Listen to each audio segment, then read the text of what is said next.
The lights will hopefully stay on for the World Cup finals next weekend with an 11th hour agreement between Eskom and the 3 trade unions representing its workers. But at what cost to inflation going forward and other wage demands? Joining me to chat about this and more is Professor Raymond Parsons. He's Deputy CEO of Business Unity South African. Raymond, thanks for coming in today.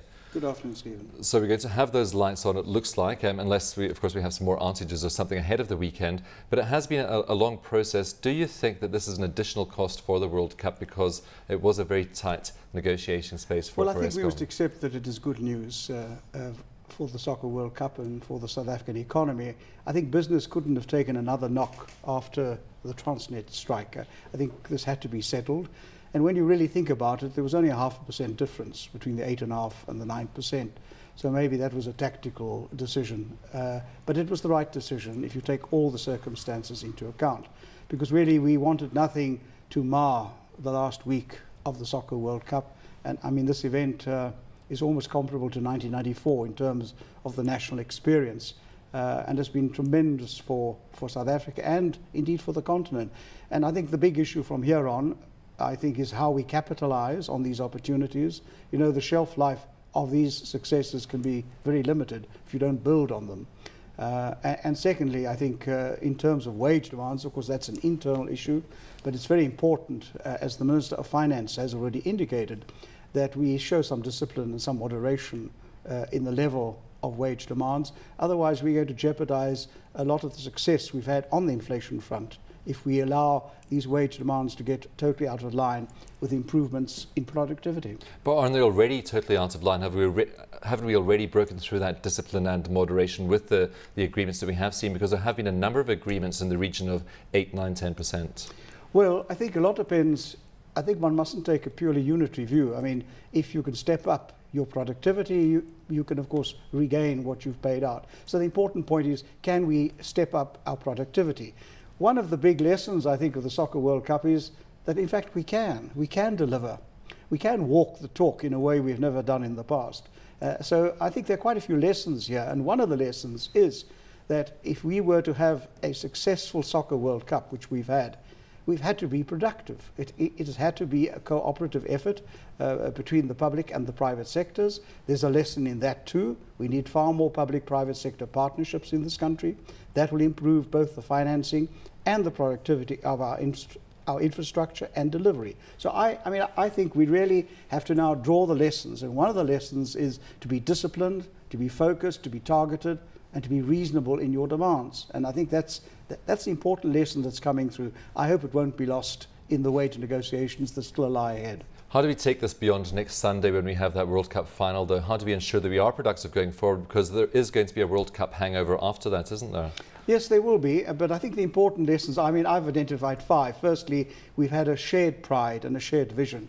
If we could make that contagious, when you try to get a higher growth path or more employment, I think it would help us enormously. The fact there have been timelines which you could not evade, that's a great discipline. You had to walk the talk. You couldn't have another seminar, another workshop, another conference. Once the decisions were taken, they had to be implemented. The fact that there was an external discipline, whatever you think about FIFA, but it was an external discipline which set targets and monitored what you were doing.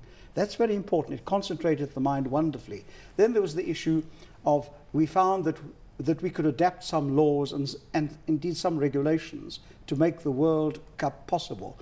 I would like to see the pleas of small business for a lighter regulatory framework build on that. It shows it is possible. The world doesn't fall in because you have to adapt some regulations or you have to suspend them.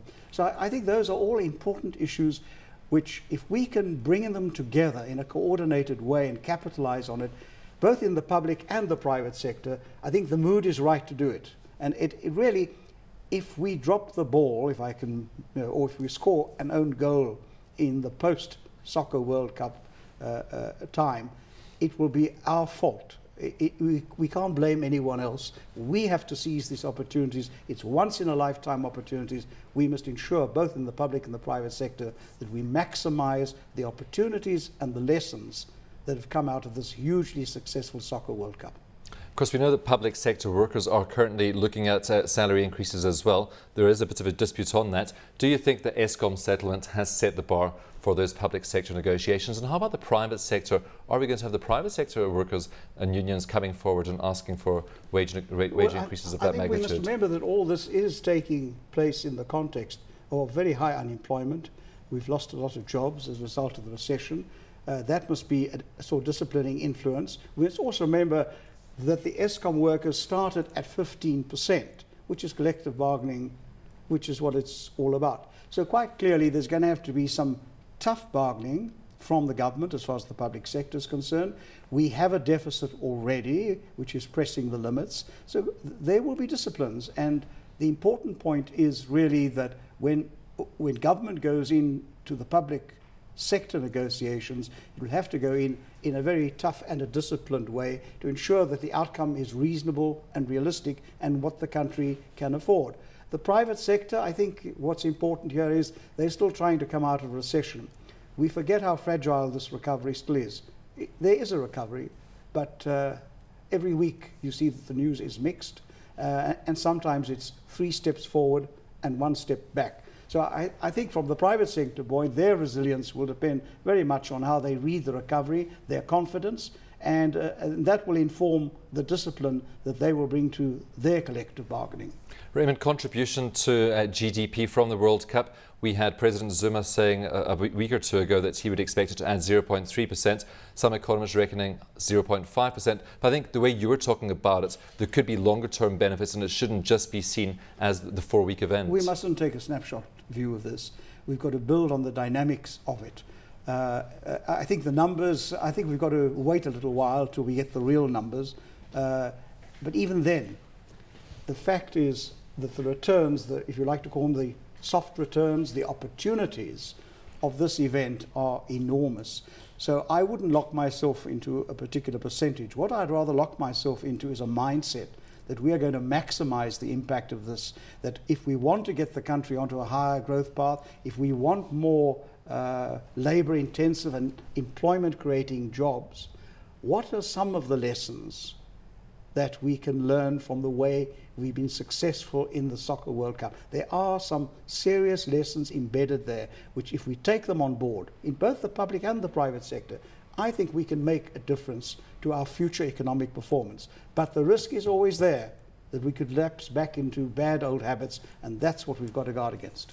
Raymond, I see you're wearing your South Africa flag, so you're not giving away who you think might win the final next Sunday. Well, I like to say that I want the best team to win, but at the end of the day, in the terms of what we're saying now, I actually want South Africa as a nation to win as a result of the Soccer World Cup. So I hope that whoever wins will add value to that perception and that ability of us to build on that success in the years ahead. Raymond, thank you for your time today.